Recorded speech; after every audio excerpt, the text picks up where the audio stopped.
History tells us that many years ago, Sir Isaac Newton wrote a letter to Robert Hooke, in which he penned, "If I have seen further, it is by standing on the shoulders of giants."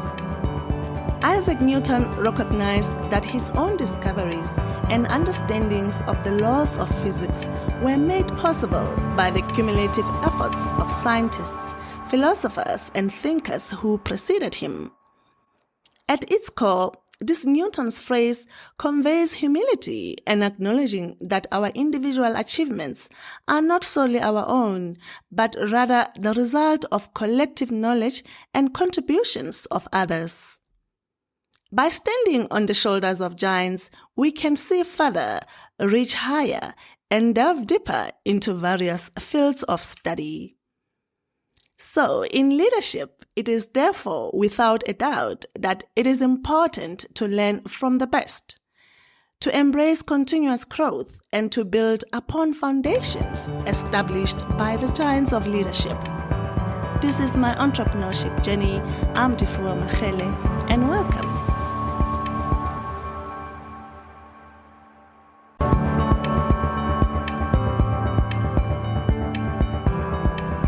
Dr. Thabo Mosala is CEO and founder at Adaptive Leadership Coaching. As an executive coach, Dr. Mosala provides support and tailor-made personal and professional development for business and corporate leaders who are already excelling in their fields. He focuses broadly on leadership, behavior, and strategy, which are the key pillars that drive performance in an organization. His approach is designed to assist one to achieve their goals and aspirations. Dr. Thabo Mosala started his career in the IT industry within Transnet. He later switched to the commercial side of business when he joined Diners Club South Africa as Director of Operations. He was later seconded to Lesotho as a head of retail banking in a capacity of an executive director and deputy to the managing director. Subsequently, Dr. Mosala established Rangeos Capital, focusing on venture capital and enterprise development, including offering advisory services through the consulting business unit. Dr. Thabo Mosala is a lecturer of strategy, leadership, finance, and business environment on a part-time basis at GIBS, Wits Business School, and UNISA School of Business Leadership. In 2011, Dr. Thabo Mosala was voted the best lecturer for MBA at GIBS. Dr. Thabo Mosala has been an executive coach for the past 10 years and is listed on the panel of coaches at a few corporates. Dr. Mosala, thank you. Thank you for coming to our podcast and being with us today. I know you are busy. Thank you for availing your time today. Thank you very much for the opportunity. I hope I can share some insights in some of the work that I'm doing. Thank you. Okay. When I was going through my studies, there was a time when we explored a module called Leadership Quest. Most of us underestimated it. We thought they are wasting our time. What is this now? Where we had to look inward and research about leadership and try to find what kind of leader we would aspire to be in the future. And that was intense work. But that exercise taught me one thing. It taught me that leadership is a commonly used term. We use it almost freely without rather a thorough, detailed meaning. And today we are going to explore adaptive leadership. And I would like to know from you what adaptive leadership is and how does it differ from other leadership approaches or styles? Okay, no, thanks for that question. In simple terms, let's first start with perhaps at the core of leadership. What is at the core of leadership? And then we'll come to adaptive leadership. So at the core of leadership is giving direction. So it doesn't matter whether it's at the country level, organizational level, team level. even at individual level, just like you have referred to that module that you completed during your studies, it's all about direction. So, as a leader for yourself, what direction do you want to take for your team or for the division or organization? Like I say, even at the country level. Now, having said that, that leadership doesn't occur in a vacuum. You are exercising leadership within a particular context, and that context is ever changing. Therefore, you need to adapt to that context. Another way of looking at it is the fact that you find yourself in various situations. Hence, you also have what is called situational leadership. So, what made you successful in one situation, there is no guarantee that it will make you successful in another different situation. You need to adapt and vary your style accordingly. So, the whole idea behind adaptive leadership is the fact that it's the fact that you are ever operating under different contexts or or conditions or situations. Therefore, you need to adapt accordingly. That is what is at the core of adaptive leadership. Okay.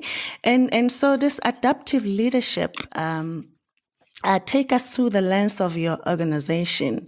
What do you offer? Is it adaptive leadership coaching? What is it about? So, adaptive leadership coaching. All right, let me take a step back. All right. So, there are three pillars when it comes to my organization's offering: it's training, it's consulting, as well as coaching. Now, you'd find that those three pillars they complement each other in this way. Let's say you are consulting, you are formulating strategy for the organization. One of the key factors when it comes to that process is the execution of that strategy. Now, you might find that the organization that who is a client feel that they may be lacking some skills when it comes to strategy execution or leadership or leadership related kind of skills. So they will require you to perhaps support them from a training point of view. Now, beyond that, some clients they want to be, they need some kind of a hand holding, which will require some level of coaching to guide them along that journey so that they can overcome any hurdles that they may encounter. So, like I said, those three things they complement each other. You formulate strategy through consulting. You may capacitate those who are charged with executing that strategy with some skills. But in most cases, they need some hand holding of some sort. This is where coaching comes in. Now, if you remember when I was describing leadership and adaptive leadership, I talked about context that is ever changing. Even with your strategy, you formulate it now, but your strategy is meant for the future. And you don't know what that future looks like. You make a lot of assumptions about that future. But things may change along the way. In fact, I shouldn't say they may. They are almost guaranteed to change. Perhaps what should be debating is how far does that change go? So you need to adapt to your strategy accordingly. This is where, at the end of the day, as a leader who formulated that strategy, you need to step back and say, I made assumptions and I thought this is the path I'm going to take. But it looks like the conditions under which I'm operating have now changed. Therefore, I can't continue with this strategy as it is because that's your roadmap. It means now I have to change, adjust that plan to suit the context that I'm now finding myself within. So the adaptive leadership coaching is to help you recognize those changes and how to deal with those changes. And you will find that in most cases, these things address, or rather they link to the issues of emotions. You may be very much attached to the strategy that you said you are going to follow. And it's very difficult for you now to change course because you are too much emotionally attached to that plan. And sometimes it's not you as a leader only, it's members of your team that you also need to work with and coach them. Remember, there's also the leader as a coach. Yes. You need to coach them to demonstrate that things have changed. We need to change course. So, in a nutshell, that's more or less what we do. Okay. And we often hear about coaching, mentoring. One ought to get a coach, one ought to have a mentor. What is the difference between the two, coaching and mentoring? So we are clear on that. Good question. Let's start with mentoring. In most cases, a mentor, it's somebody who has gone through the process, have gained some insights, and they would like to share those insights with you. So it's almost as if they are giving you a script to say, try this, it will work if you do 1, 2, 3, or it might work. So it's somebody who's got the insights and is imparting that knowledge. Whereas with a coach, with coaching, the principle is that you, the coachee or the client, you have the answers. However, you need to work with the coach to unpack those answers, to reveal them, and see how you can sort of structure them and implement them and go forward. So the difference between mentorship is, with the mentorship, the mentor has all the answers or most of the answers. With coaching, the client has the answers. You've got the questions to help the client to sort of reveal what those answers are or dig them out, but they have them they have those answers in them. Okay. So this leadership approach, adaptive leadership, besides it being a method mostly observed in the corporate world, can it be applicable in entrepreneurship for entrepreneurs? Without a doubt, in a sense that the very same environment that is changing facing corporates, it's also facing entrepreneurs, small businesses, if I may put it that way. Yes. But let's stick to the word entrepreneurs. Yes. It's facing the same entrepreneurs. Let's take this situation that occurred recently, COVID. All of us were affected. Doesn't matter whether you're a corporate or you are an entrepreneur or a small business, we were all affected. So at that point, a business leader who's leading a company of 10,000 employees was worried about their welfare, just the same way as an entrepreneur who's employing maybe 2 people. Is also still worried about the welfare of those 2 people. That corporate who could be the client to the entrepreneur, when they shut down because of hard lockdown, the entrepreneur gets affected and is not getting the orders. Or it could even be a supplier, and the entrepreneur is unable to manufacture or provide a product or a service to their own clients simply because the supplier now cannot provide them with the inputs. So, without a doubt, the very same leaders, whether it's a corporate leader or the entrepreneur, they also have to adapt and shift gears under those circumstances. Okay. Talking of the COVID-19 pandemic that hit us all, we saw the lockdowns, and a lot of things had to change quickly and immediately. People had to now work from home, and we were now told, you have to get a vaccine. Other people were told, if you don't get vaccinated, you lose your job, because how are you going to now mix with other people when you're not vaccinated? There were a lot of things going on. What are some of the things during that time that you noticed leaders and managers doing that you thought they lacked those adaptive leadership strategies? Very good question. If you remember, we went into hard lockdown sometime in March 2020.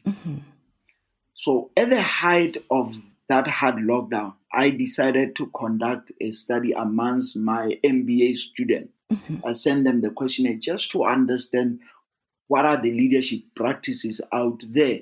And I got this from Blue Ocean Leadership that was made popular by the Blue Ocean Strategy authors.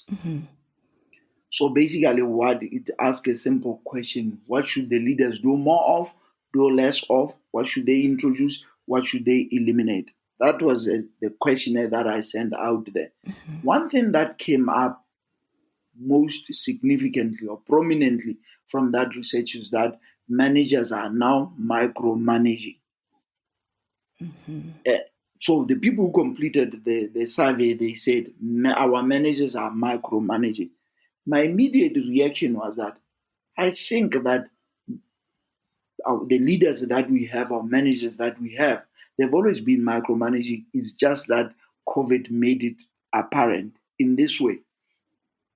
If we are at the office, we are sitting on the same floor, and I want to see what you do because I'm a micromanager, I can walk up to your desk. I can sometimes just walk past, maybe going to the bathroom or going to the kitchen to get myself a cup of coffee, but with the intention to also see what you are busy with. So it doesn't become apparent. If we are now working remotely, working from home, I don't have that latitude of walking around to see what you're doing. So what did the managers resort to? They would ask the employees to dial in, call it check-in, so to speak, but also to hear what they may be concerned about the welfare of those individuals, without a doubt. But it was also to hear what the employees are busy working on. And some managers, of course, they will require the employees to dial in a few times in a day. This is where then the employees said, no, we are being micromanaged. So what needed to happen, in my opinion, is that one of the challenges we have is where we give people job descriptions that are task-based. You need to do 1, 2, 3. Therefore, I need to always be monitoring you to see whether you are doing that 1, 2, 3. But if it's outcome-based, I tell you, these are the results that I'm expecting from you. I don't have to monitor you. Yes, I can check on you to see whether I can provide the assistance, I can provide the necessary resources. That I can do without a doubt. But I should just look at the outcome that's coming out of that process. That's what I should be concerned about.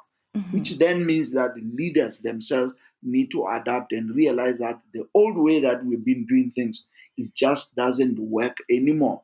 And COVID made that very clear to a lot of us. Another issue that I may highlight is the issue of empathy.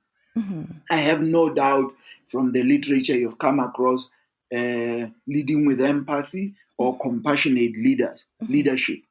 So COVID forced us to say, if in the past you really didn't believe in empathy and compassion, during COVID, without a doubt, you were forced to consider those elements or include that as part of the way you lead the employees. So you can still be a situational leader, you can still be an authentic leader, but you also needed that ingredient as part of your leadership package. Therefore, people were forced to adopt that. And today, in corporate world, you hear people talking a lot about empathy this, empathy that. And in a lot of places where I'm facilitating discussion, you do hear people saying, I feel like I'm now empathetic. I'm looking at the employees with their heart, not just with their mind. Yeah. So they needed to adapt accordingly.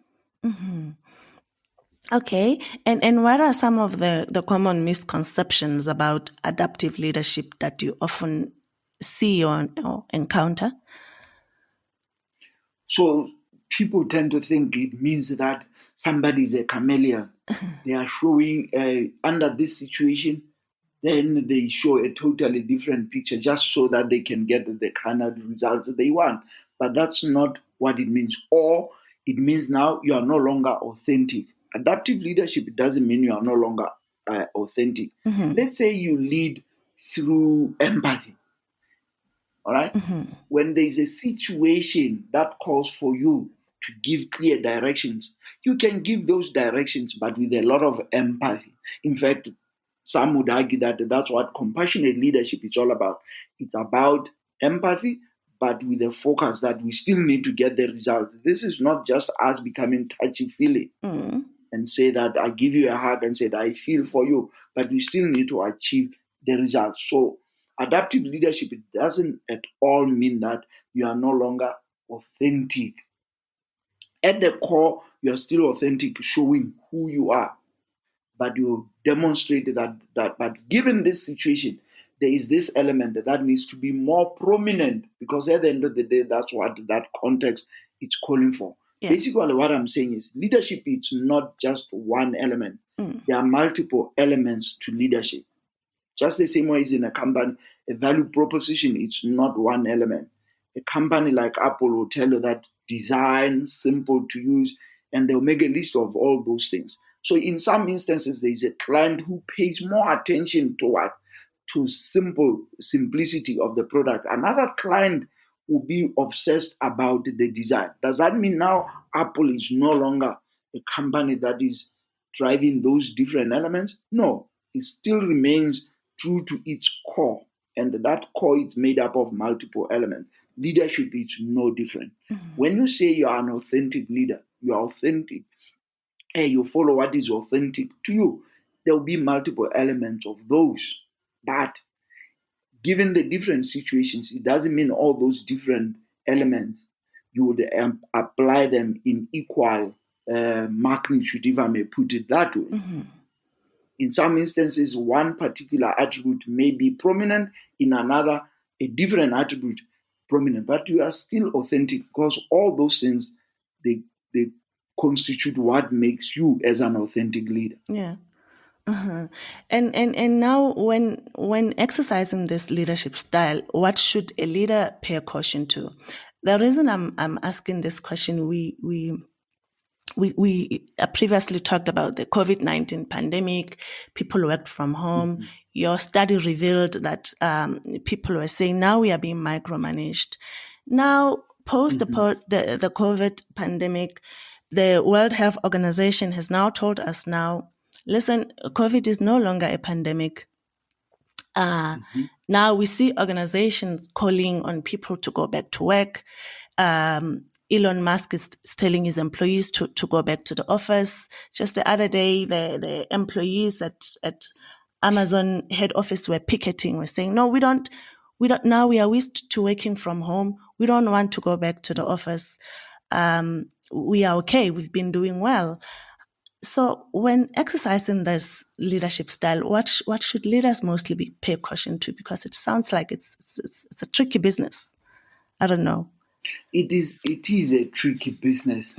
In fact, the very same examples that you are highlighting show that at the end of the day, we are all different in one form or another. Some people are very comfortable working from home and they find themselves being very productive. Others feel that I'm losing that human touch. I want to go back to the office and still maintain the human touch of some sort. Therefore, it means that leaders need to understand we are all different. You can't just adopt a vanilla approach where you think whatever you think it's working in one context, it will work in other contexts. So you need to pay attention to the fact that we are all different. Therefore, you need to adjust your style accordingly, depending on who you are working with. Even within a small team, it's highly recommended that you need to know your team members very well and what makes each team member tick. Something as simple as learning styles. You might think that because you communicated, everybody understood, only to find that Thabo, this side, would appreciate it if you demonstrate that. Whereas David, this side, would appreciate it if you told him which book he can find more information on that so that they can read by themselves and get some insights out of that. So as a leader, you need to understand all those elements. Therefore, adaptive leadership calls for leaders who are very much aware, not only about themselves, but those that they are leading, together with the so-called reading the room, so that you know what is the appropriate approach given that situation. It sounds difficult. However, with practice, people always improve. Mistakes will happen without a doubt. Mistakes will happen, but that's how we learn at the end of the day. Okay. Dr. Thabo Mosala, the world is moving at a rapid pace. Now there is artificial intelligence, AI. Everybody has an opinion. People are saying now they are bringing this. Machines are taking over. They're going to take over our jobs. Now, how should leaders now prepare those they lead in business for the emergence of this artificial intelligence? Very good question. In fact, recently I was reading a book, Leading Through the Age of AI. And I'll use our context. From when I say our context, I'm talking about the education space, the training space. Right. You remember this new technology that came up, ChatGPT. Everybody is worried about ChatGPT to say uh, if we give students assignments or exams, are we sure that it will be the student who's submitting the exam, or they will be aided by technology such as ChatGPT? And you should remember, during COVID, we didn't stop training. People were we were giving students take-home exams, take-home assignments.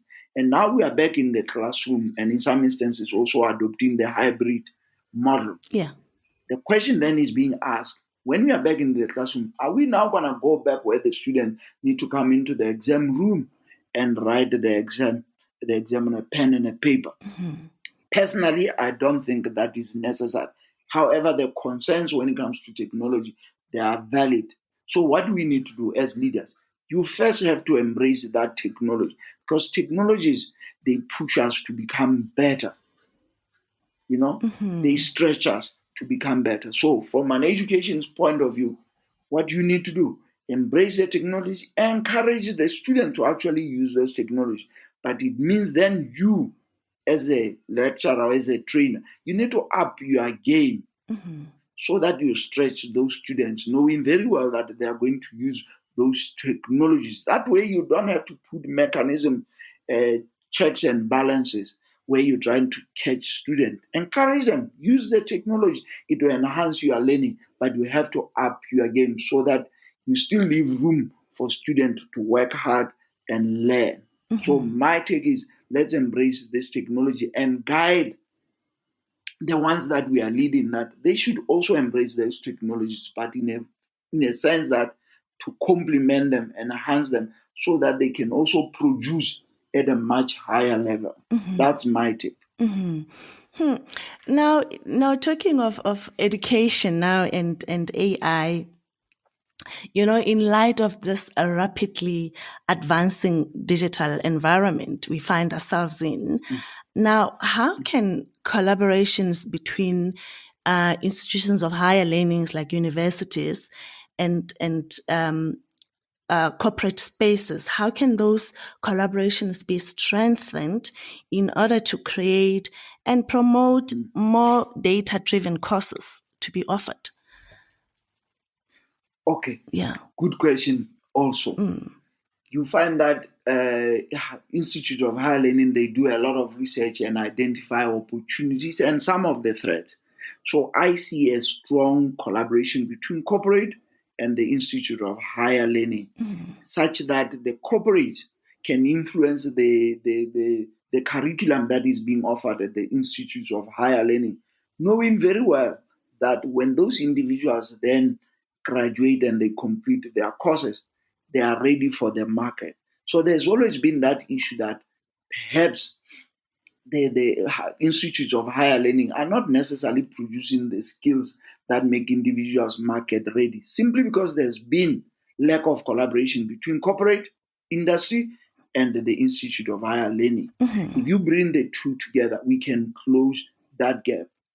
The SETAs, who are more or less championing skills here in South Africa, they've been trying hard to collaborate with the industry so that when they champion or stage some courses to provide the necessary skills, it will be in collaboration with the industry to make sure that those individuals are getting the skills that makes them market ready. So we need that with the Institute of Higher Learning.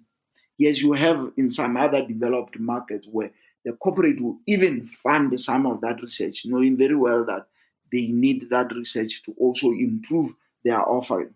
We need more of that. We need more of that.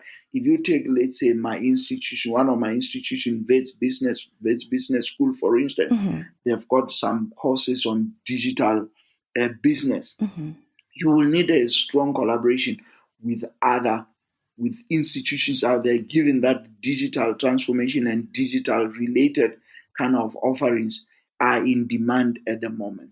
And we need leaders that are very much tuned in when it comes to digital business. It's no longer just the preserve of people who come from, let's say, information system Yes. or computer science. Yes. Marketers need to understand data sciences and data analytics.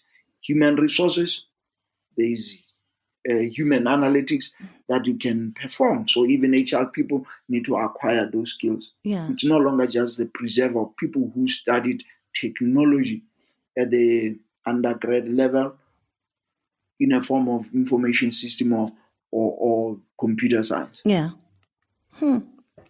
According to the United Nations World Youth Report of 2019, it was reported that Africa has the largest population of young people in the world. Now, when you look at our digital savviness as the young people, I don't know if that correlates to the numbers. So, what advice can you dispense to entrepreneurs that are practicing in digital platforms to expand to adjacent geographies across countries to increase the number of digital transactions? I don't know. I don't think that is happening at that high rate. What is it that we can do, or entrepreneurs that are in digital platform spaces can do in order to adapt? Great. You'll find that there are lots of entrepreneurs that are really eager to develop solutions that are required in the developing markets, such as African countries. However, the stumbling block is always infrastructure. If as much as the mobile devices, for instance, penetration, it's quite high, but to get the real computing power that all this type of solutions require, you'll find that we are still lacking when it comes to infrastructure from a connectivity point of view. But even where there is connectivity, it's still very expensive. So average Joe Block cannot necessarily afford that. It's still very expensive. So perhaps the problem is not so much on the entrepreneur side. In fact, if that infrastructure was in place, the chances are very high you're going to see entrepreneurs trying all these sorts of things. You would find yourself inundated with lots of apps that are promising to do ABCD for you, but the infrastructure remains a stumbling block. Yes, some countries are trying to address that. Let's say South Africa here, and you've got countries like Kenya where it's got a buzzing innovation when it comes to technology space.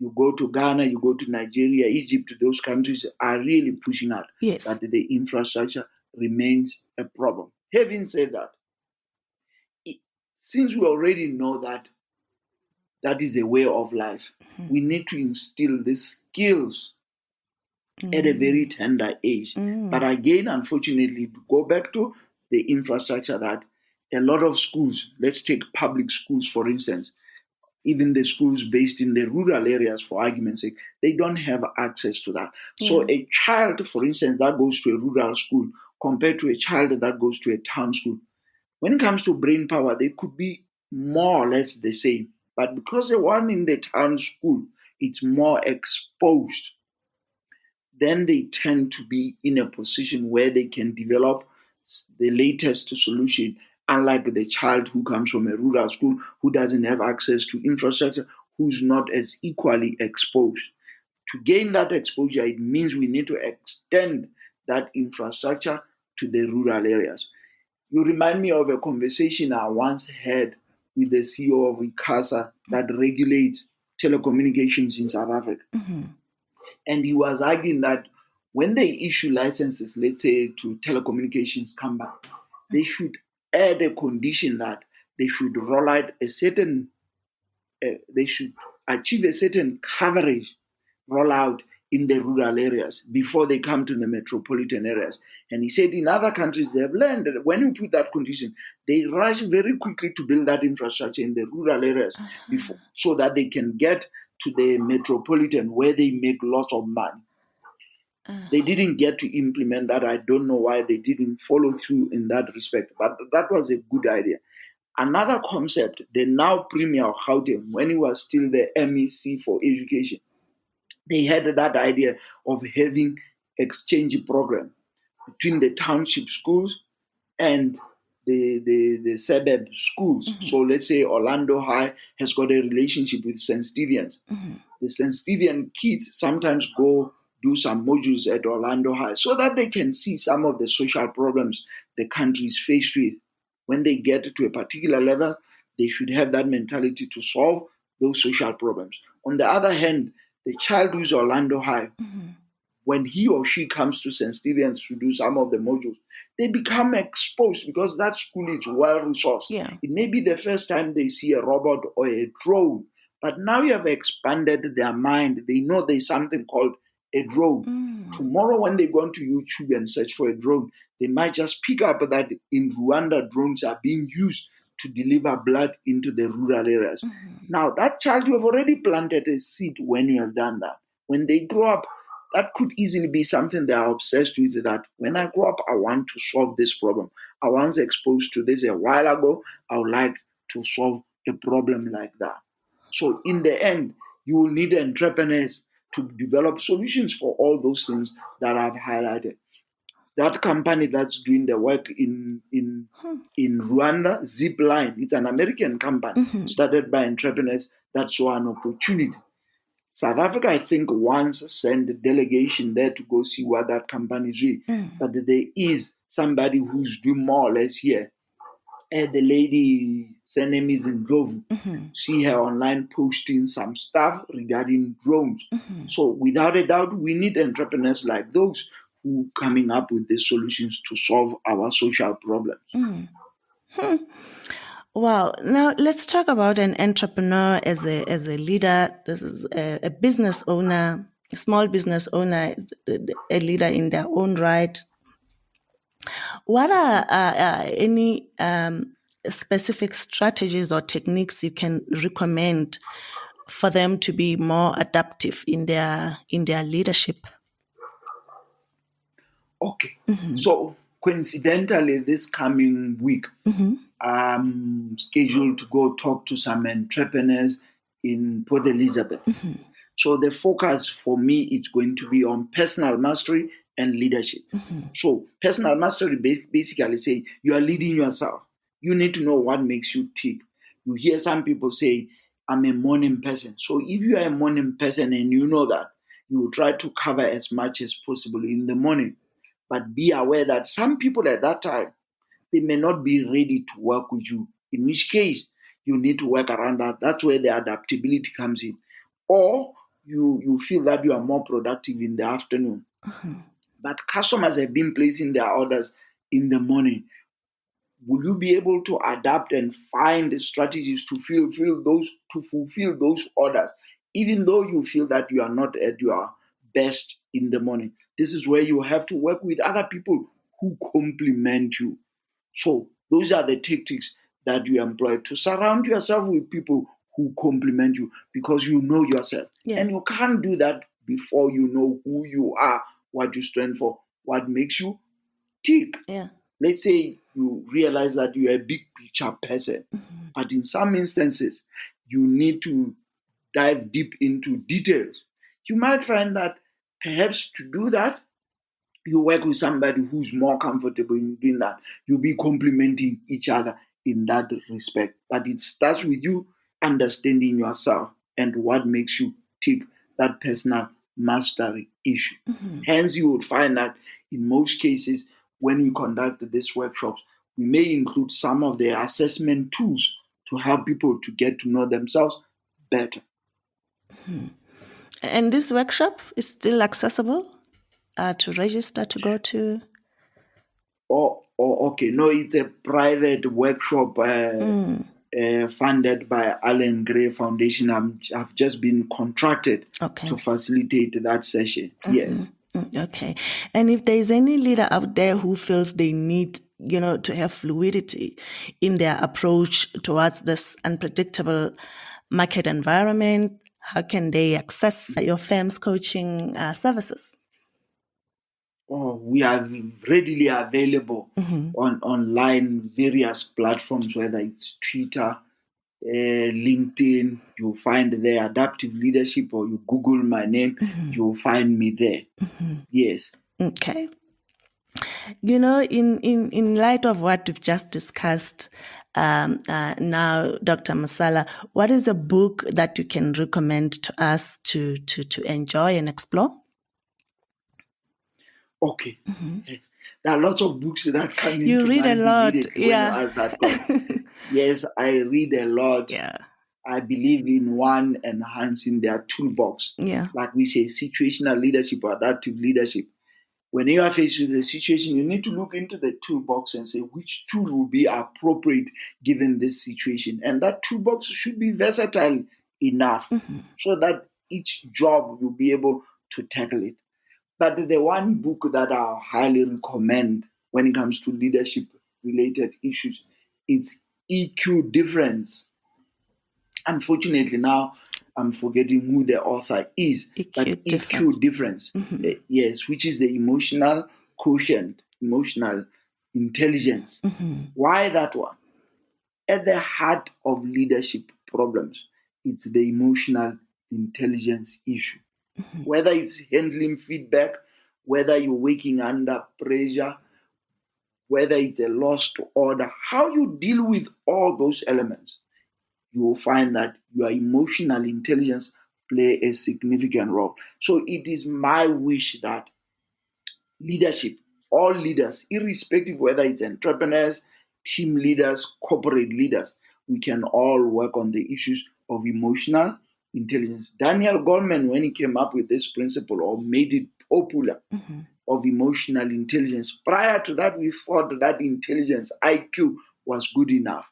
But we do realize dealing with people, you need emotional intelligence. All of us have got emotional intelligence when the feedback is positive. Your emotional intelligence gets tested when the news is not so good. But unfortunately, that's when your leadership gets tested.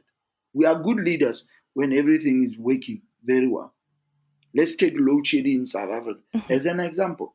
If there was no problem with electricity and whatnot, we wouldn't be talking about failed leadership, we are not being led, and a whole lot of other things that we normally comment about because things are working very well. It's when things are not working, then we look around and say, who's going to lead us out of this situation? So the situation doesn't have to be as dramatic as load shedding. It could just be a lost order or a delayed order. And there's a customer who's waiting for their product. You are the end user who's calling you and said you would deliver by such and such a time. But now you are telling me that you are still waiting for raw material. I'm not happy with your service. How you deal with that? That's when your emotional intelligence gets tested. Dr. Mosala, thank you. This felt like a one-day MBA. I know there's no such a thing, but it has been enlightening, very insightful. We thank you so much for affording us your time. We learned a lot. Thank you very much for the opportunity. Hope we will have further conversations in future. Thanks for listening to our show this week. If you enjoy our show and would like to support us, help us by spreading the word. Tell your friends about Merge and engage on social media. Follow us on Twitter, Instagram, and Facebook. Our handle is @Merge Podcast. Merge My Entrepreneurship Journey on LinkedIn. If you would like to engage with us privately, drop us an email at defoe@mergepodcast.com. Remember, we are available and streaming wherever you get your podcasts. I'm Defoe Machele, and you've been listening to My Entrepreneurship Journey.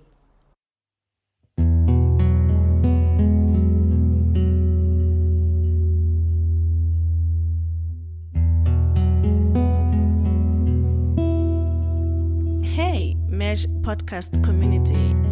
I would like to take this moment to express my sincere gratitude for your support and engagement with our podcast.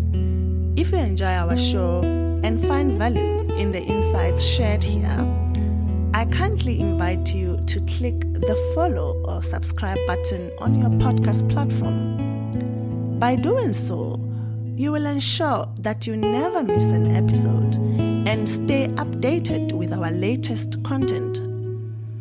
Following or subscribing to our podcast is a simple yet meaningful way to stay connected and be part of our growing community. Your support and engagement are crucial in shaping the future of this podcast. So, by clicking that follow button, you not only demonstrate your enthusiasm for the content we create here, but you also contribute to our mission of fostering insightful conversations and personal growth. So, if you are ready to join us on this journey, please take a moment to click that follow or subscribe button. We genuinely appreciate your support. Thank you for being part of our community. And remember, stay curious, stay inspired, and let's keep exploring together.